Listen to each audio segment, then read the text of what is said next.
കാതലിക്ക് നേരമില്ലേ starring Ravi Mohan, നിത്യമേനൻ, Vinay Rai, TJ. Banu, യോഗി ബാബു. ചിലപ്പോൾ കുറെ പേര് ചോദിക്കുകയായിരിക്കും ഇത് സിനിമ അല്ലെങ്കിൽ സിനിമ ഇറങ്ങിയോ? ശരിയാണ്, ഇന്നലെ ഈ സിനിമ ഇറങ്ങി. ആൻഡ് വളരെ മോശമായ ഒരു പ്രൊമോഷനാണ് സിനിമയ്ക്ക് കൊടുത്തത്. എനിക്ക് തോന്നിയത് കിരുതിക എന്ന ഡയറക്ടറിന് പോലും ഈ സിനിമയിൽ ഒരു വിശ്വാസം ഉണ്ടായില്ലെന്നാണ്. ഭാഗ്യം ഈ സിനിമയിൽ എ ആർ റഹ്മാന്റെ പോപ്പുലർ സോങ് ഉണ്ടായി, എന്നെ ഏഴ് ഏഴ് ഏഴ് ഏഴ് എഴുക്കുതടി.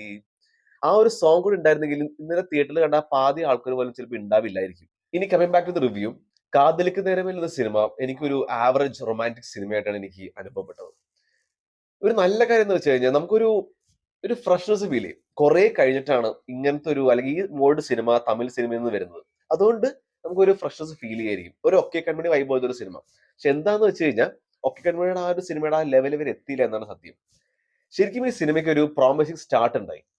പക്ഷെ ഇന്റർവെല്ലിന് തൊട്ട് മുന്നേ ആ ഒരു പ്രോമിസ് കംപ്ലീറ്റ് നഷ്ടപ്പെടുവാണ്. ആ ഒരു പ്രോമിസ് കംപ്ലീറ്റ് നഷ്ടപ്പെടാനുള്ള ഏറ്റവും വലിയ റീസൺ ഇതിന്റെ റൈറ്റിംഗ് ആണ് ബൈ കിരുതിക, ദ ഡയറക്ടർ ഇറ്റ്സെൽഫ്.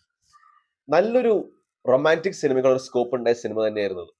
പക്ഷേ ഇൻകൺസിസ്റ്റന്റ് റൈറ്റിംഗ് കാരണം ആ ഒരു ഫീൽ ഇല്ലാണ്ടാക്കി. ഡയറക്ഷൻ നന്നായിട്ട് ചെയ്തിട്ടുണ്ടെങ്കിലും ഈ ഇൻകൺസിസ്റ്റന്റ് റൈറ്റിംഗ് എന്ന് വെച്ച് കഴിഞ്ഞാൽ ഞാൻ നേരത്തെ പറഞ്ഞ പോലെ ഇന്റർവെല്ലിന് തൊട്ട് മുന്നെയാണ് ഈ റൊമാൻസ് പിക്ക് ചെയ്ത് വരുന്നത്.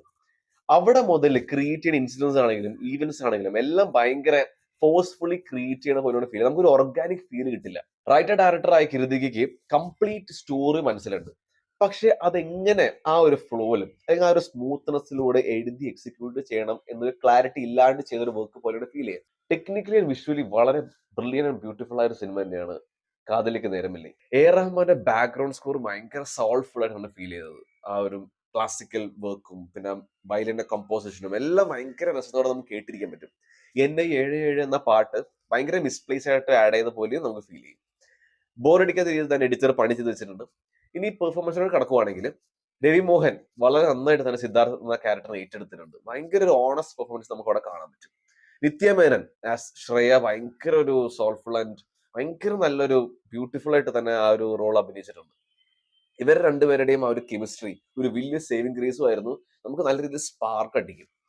വിനയ് റായ്, ടി.ജെ. ബാനു, യോഗി ബാബു ഇവരെല്ലാം അവർക്ക് കൊടുത്തിരുന്ന സ്പേസ് വളരെ നന്നായിട്ട് തന്നെ കൈകാര്യം ചെയ്തിട്ടുണ്ട്. Overall visually and music vice വളരെ പ്ലീസിംഗ് ആയിട്ടുള്ള സിനിമ തന്നെയാണ് കാതലിക്ക് നേരമില്ലേ.